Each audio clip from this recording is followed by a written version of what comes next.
ती 10वटा प्रदेश मध्ये आज जो हामी यहाँ गण्डकीमा त्यो प्रशिक्षण गर्दैछौँ त्यो 9 हो र पर्सिको दिन फेरि मधेसमा छ त्यो 10औं र अन्तिम हुन्छ यो प्रक्रियाको। आज त्यही प्रक्रियामा हामी यहाँ गण्डकी प्रदेशको पोखरामा छौँ। अब विषयको दृष्टिकोणले हाम्रो यो पटकको यो सबै भेला प्रशिक्षण अभियान भनेको हाम्रो महाधिवेशन जो 8औं राष्ट्रिय महाधिवेशन गएको पुसमा सम्पन्न भएको थियो त्यसका निर्णयहरू सम्प्रेषण गर्ने र भर्खरै बसेको केन्द्रीय समितिको बैठकका निर्णयहरू जो मुख्यतः निर्वाचन केन्द्रित नीति योजना र कार्यक्रम छ त्यसको बारेमा प्रशिक्षित गर्ने पार्टी केन्द्रका धारणाहरूको व्याख्या गर्ने कुरा नै मुख्य कुरा हो। अब महाधिवेशनको कुरा अहिले यहाँ पत्रकारहरूसँग मैले भनिराख्नु परेन, तपाईहरुलाई त्यसै पनि थाहा छ। हाम्रो महाधिवेशन अरूहरूको महाधिवेशनमा फरक यस अर्थमा थियो कि हामीले आजको अन्तर्राष्ट्रिय परिस्थिति, क्षेत्रीय परिस्थिति, राष्ट्रिय परिस्थिति,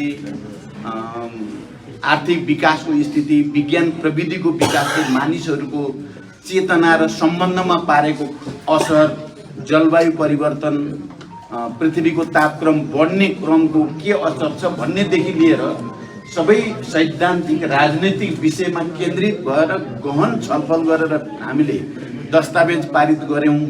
त्यस अर्थमा हाम्रो अलि बढी विचार केन्द्रित राजनीतिक केन्द्रित महाधिवेशन भयो र अहिले केन्द्रीय समितिमा आइपुग्दा हामी फेरि मुख्यतः अब आउँदै गरेको स्थानीय निर्वाचनमा चाहिँ ध्यान केन्द्रित गरेर नै हामी कार्यक्रम बनाएका छौँ र त्यही कार्यक्रमको व्याख्या विश्लेषण अहिले गरिएको छ।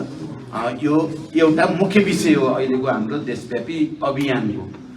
अब अर्को तपाईहरुले चाहिँ चासो हुने भनेको चाहिँ निर्वाचनमा कसरी जाने हुन्छ, कतिपय वृत्तमा अझै पनि निर्वाचन के हुन्छ भन्ने प्रश्न पनि उठ्ने गर्छ, चर्चा परिचर्चा हुने पनि गर्छ। म के कुरा प्रश्न गर्न चाहन्छु भने निर्वाचन तोकिएकै मितिमा हुन्छ। वैशाख 30 गते स्थानीय तहको निर्वाचन हुन्छ, त्यहाँ दुविधामा बस्नुपर्ने कुनै आवश्यकता छैन, कहीँ कतैबाट त्यस्तो छैन। त्यसकारण हुन त नेपालमा अस्ति प्रधानमन्त्रीजीले भन्दै हुनुहुन्थ्यो चुनाव हुने दिन बिहान पनि हुन्छ कि हुन्न भन्ने भइराख्छ भन्दै हुनुहुन्थ्यो एउटा चाहिँ अलिकति प्रतीकात्मक रूपमा। तर म प्रश्न गर्न चाहन्छु निर्वाचन तोकिएकै मितिमा हुन्छ, त्यहाँ सम्पूर्ण रूपले निर्वाचन प्रक्रियामा सामेल हुन त्यसको तयारीमा लाग्न म सबैसँग अपिल पनि गर्न चाहन्छु। दोस्रो, अब निर्वाचन कसरी हुन्छ, गठबन्धनबाट हुन्छ कि एक्लै हुन्छ कि भन्ने जहाँसम्म कुरा छ हामीले अहिले पार्टीमा जोड गरेर भनेको चाहिँ हामी गठबन्धन होला त्यहीबाट चुनाव जितौँला भनेर बस्न हुँदैन। आफ्नै खुट्टामा उभिने हो, आफ्नै संगठनको शक्तिलाई बलियो पार्ने हो, आफ्नै जनतासँगको सम्बन्धलाई बलियो पार्ने हो। जनताका मुद्दाहरू, किनकि संघीय लोकतान्त्रिक गणतन्त्र मुख्यतः माओवादी केन्द्रको ठुलो सङ्घर्ष र बलिदानको परिणाम आएको चिज हो। यसको रक्षा गर्ने कुरा र यसमाथि कुनै कतैबाट हुने प्रहार जस्तो विगतमा भयो गैर संवैधानिक र अलोकतान्त्रिक तरिकाले प्रतिनिधि सभा विघटन गर्ने जस्ता प्रक्रिया भए त्यसको रक्षा गर्ने जिम्मा पनि मुख्यतः माओवादी केन्द्रको छ। र अहिले यहाँ कसले भन्नुभयो स्थानीय सरकार अथवा संघीय प्रादेशिक र स्थानीय सरकार बनाउनेमा पनि स्थानीय सरकार तह होइन स्थानीय सरकार बनाउनेमा माओवादी केन्द्रको र हामी नेतृत्वमा हुने नेताहरूको असाध्यै धेरै जोडबलले भएको चिज हो। हामीले त्यति बेला भन्यौं सिंहदरबारलाई गाउँघर तल जनताको चाहिँ बीचमा पुर्याउने गरिकन नै स्थानीय सरकारको अवधारणा हामीले ल्याएको हो।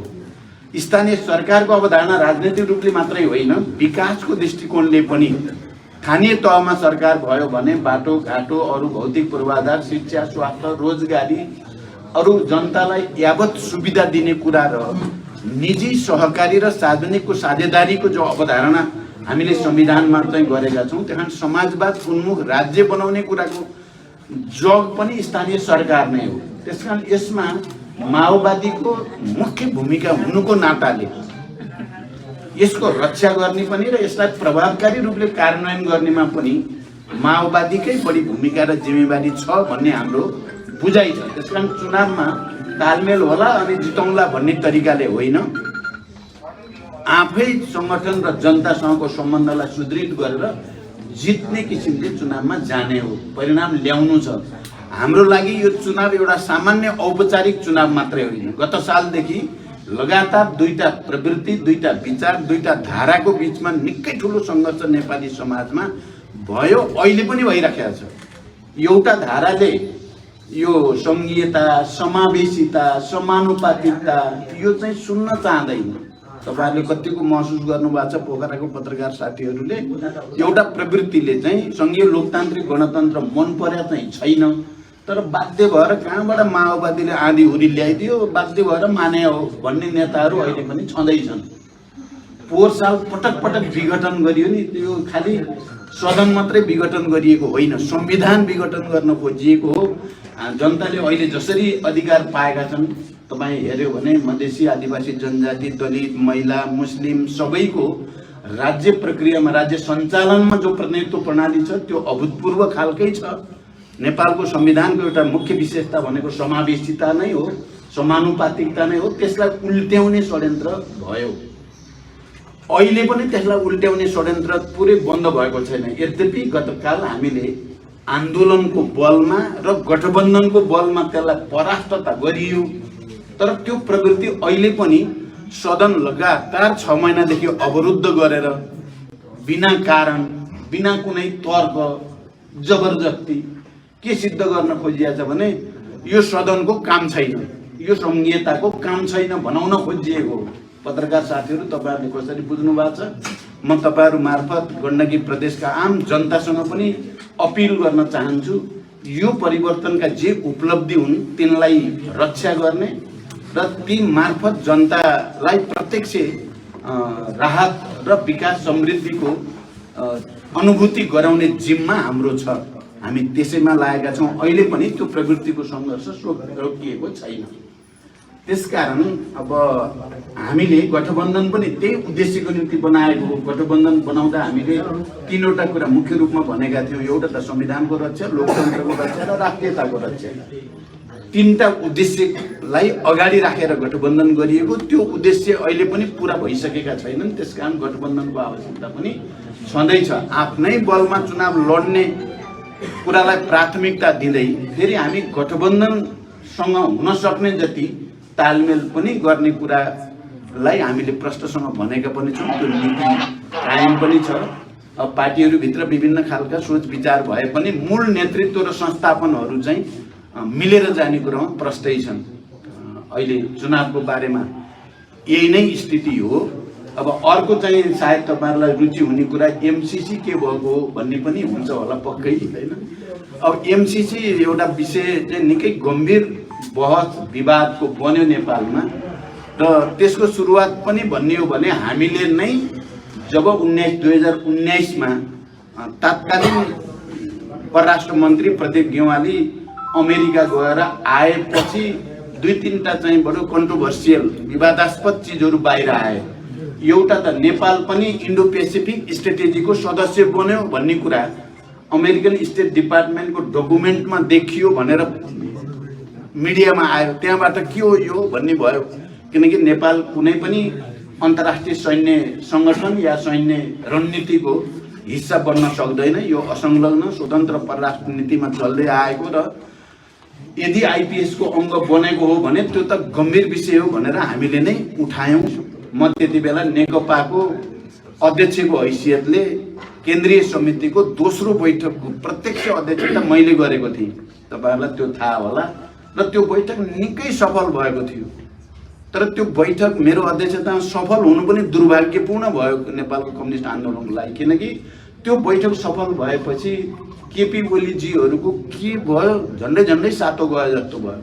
सबै पुरै पार्टी नै प्रचण्ड र माओवादीहरूले लानी भए भन्ने पर्यो उहाँहरूलाई र अनि गुटबन्दी सुरु गर्नुभयो, षड्यन्त्र सुरु गर्नुभयो, विघटन सुरु गर्नुभयो, प्रतिगमनमा जाने। तपाईहरुले विचार गर्नुभयो होला नि, प्रतिनिधि सभा किन विघटन गरे भन्दा उहाँले दिएको जवाब पार्टी भित्र मलाई काम गर्न दिएनन्। त्यसो भएर अब पार्टी भित्र काम गर्न नदिएको कुरा त पार्टी भित्रै पो समाधान गर्नुपर्ने हुन्छ।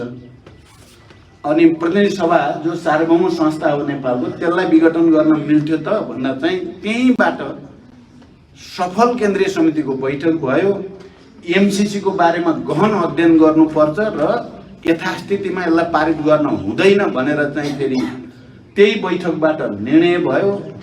कमरेड झलनाथ खनालको नेतृत्वमा कार्यदलको प्रस्ताव हामीले नै मैले नै राखेँ र त्यो कार्यदलले चाहिँ यथास्थितिमा होइन चाहिँ आवश्यक परिमार्जन र संशोधन गरेर यसलाई पारित गर्न सकिन्छ भन्ने सुझाव दियो र बहस धेरै अगाडि बढ्यो। अहिले अब यही कारणले फेरि एकचोटि देश ठुलो राजनीतिक दुर्घटनामा पर्ने हो कि भने जस्तो स्थिति बनेको पनि तपाईहरुले पनि अनुभूत गर्नुभएकै होला। त्यसले यो गठबन्धन पनि टुट्ने, अर्को समीकरण बन्ने, जसले हिजो पटक पटक प्रतिनिधि विघटन गरे या प्रतिगमनतिर जान चाहेका छन्, संविधान खारेज गर्न चाहेका छन्, तिनीहरूसँग नै नेपाली कांग्रेसको समीकरण हुने हो कि भने जस्तो स्थिति पनि देखा पर्यो। गठबन्धन र अहिलेको सरकारै टुट्ने स्थिति जस्तो पनि देखा पर्यो र समग्रमा फेरि शान्ति प्रक्रिया नै के हुने हो भने जस्तो पनि देखा पर्यो। यही कारणले देश ठुलो राजनीतिक दुर्घटनामा जाने र लामो फेरि संघर्षको बाटो हिँड्नु पर्ने नेपाली जनताले 25औं 30औं वर्ष पो हो कि भन्ने प्रश्नहरू पनि जन्मिए र त्यही बीचमा चाहिँ एउटा, किनकि यो कुरा गत साल मैले नेपाली कांग्रेससँग प्रतिनिधि सभाबाट कुनै घोषणा या प्रस्ताव या केही पारित गर्यो भने चाहिँ उपाय निक्लिन्छ कि भन्ने कुरा त मैले गत साल नै गरेको थिएँ। एउटा उपाय त्यहाँबाट हुन सक्छ, हाम्रो प्रतिनिधि सभाले केही घोषणा गर्यो भने भन्ने त लाग्थ्यो, तर क्लियर थिएन। तैपनि शेरबहादुरजीले केपी ओलीजीसँग कुरा गर्नुभएको थियो 2 पटक त्यहाँ, र त्यो कुरा गर्दा किन प्रस्ताव पास गर्ने, यो माओवादीले चाहिँ जस लिनको लागि सदनबाट प्रस्ताव केही पास गर्नु पर्दैन, एमसीटी जस्ताको तस्तै फुल स्टप कमा बिना नै पारित गर्नुपर्छ भनेर अड्डी कथ दिएपछि त्यो बारेमा त्यति बेला छलफल अगाडि बढेको थिएन।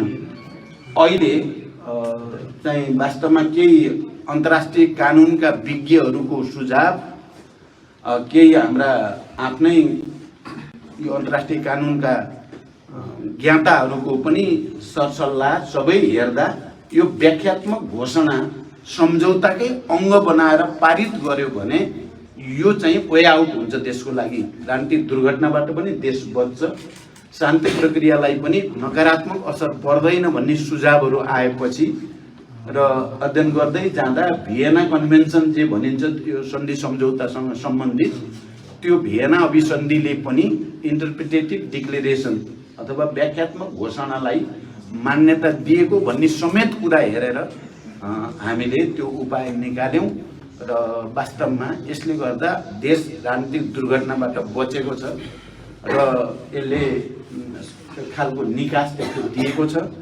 यो अमेरिकाले पनि यसलाई सिद्धान्त त स्वीकारेको छ। अब यदि भएन, त्यहाँ बिचमा गडबड भयो भने हामीले हाम्रो सार्वभौम सदनबाट जो पारित गरेका छौं घोषणा, त्यहाँ टेकेर फेरि हामी हाम्रो राष्ट्रिय मुद्दालाई उठाउने, फेरि अगाडि जाने ठाउँ त्यहाँ छ।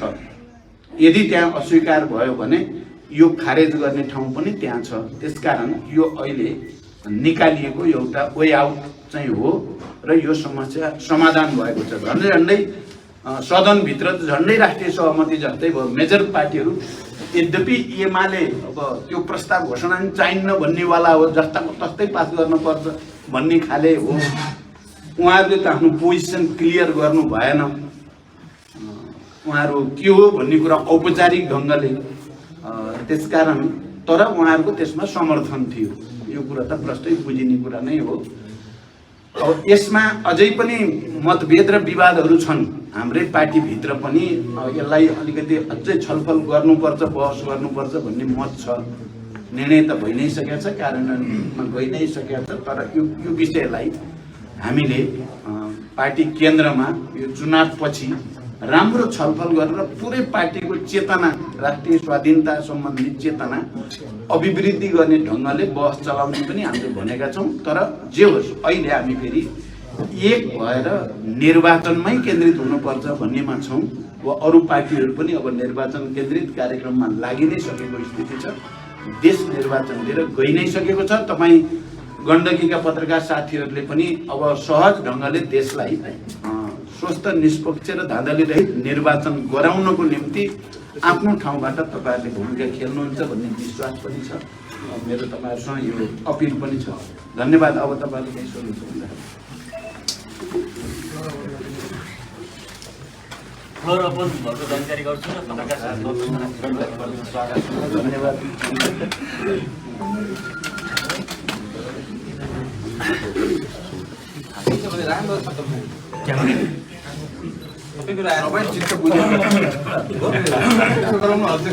जस्तो यहाँहरू 64 सालमा सबभन्दा ठुलो पार्टी हुनुभएको थियो, 74 सङ्घमा आइपुग्दा अब तपाईँहरू चाहिँ काङ्ग्रेसको, एमालेको र अहिले चाहिँ समाजवादीको साथ लिनुपर्ने तपाईँहरूलाई बाध्यता छ। तैपनि तपाईँहरू चाहिँ एक्लै चुनाव लड्छु भन्नुभएको छ। ठ्याक्कै कति सिट ल्याउने सम्भावना देख्नु भएको छ र तपाईँ एक्लै लड्छु भन्नुभएको छ। अब हेर्नुहोस्, हामी 64मा शान्ति सम्झौता गरेर आउँदा पनि माओवादीले चुनाव जित्छ भनेर कसैले चाहिँ पनि तपाईँ पत्रकारहरूले पनि जित्छ भन्न सकेका स्थिति थिएन। पुराना राजनीतिक ठुला भनेका दलले त हामीलाई 5 सिट आउँछ होला माओवादीको देशभरि भनेर हिँड्थे। पहिले 10 सिट दिन्थे हामीलाई। कुरा भन्नु, तर चाहिँ जनताले चाहिँ यथार्थ के हो भन्ने देखाइदियो। झन्डै बहुमत हामीलाई दिएर प्रत्यक्ष निर्वाचन त हामी बहुमत हो। अहिले 74 सम्म आइपुग्यो। 74 को चाहिँ परिणाम पनि हामी सबैको अगाडि छ। अब हामी अहिले जो निर्वाचनमा जाँदैछौँ, अब 79मा देशभरिको सबै स्थिति हेर्दा हामी पहिलो पार्टी बन्ने सम्भावनातिर अगाडि बढिसक्यौँ। तपाईँले हेर्नुभयो भने कार्यक्रममा जो उभार हामीले देखेका छौँ, त्यो उभार हेर्दा अब मानिसहरूले सोच्दै नसक्यो अब माओवादी नै रहेछ देश बचाउने पनि, संविधान बचाउने पनि, लोकतन्त्र बचाउने पनि, शान्ति प्रक्रिया पुरा गर्ने पनि र यो देशका सबै उत्पीडित वर्ग, जाति, क्षेत्र, लिङ्ग, समुदायलाई अधिकार दिलाउने पनि बिचमा हामीले गल्ती गरेछौँ भनेर रियलाइजेसन भएको छ जनतामा। तपाईँ हेर्नुहुन्छ भने म मधेसमा 4-5 जिल्ला गएँ, तपाईँहरूले पनि नोट गर्नुभयो होला। एउटै जिल्लामा 1200 शिक्षक बुद्धिजीवीहरू अरू सबै पार्टी छोड्दै माओवादीमा प्रवेश गर्ने आज तपाईँ हेर्नुभयो भने अरू थुप्रै जनप्रतिनिधिहरू पनि मेरो बुद्धिजीवीहरूसँग, मधेसको बुद्धिजीवीसँग अन्तर्क्रिया हुन्छ। उहाँहरूले विगतमा केही त्रुटि भयो, हामीले माओवादी नै होस्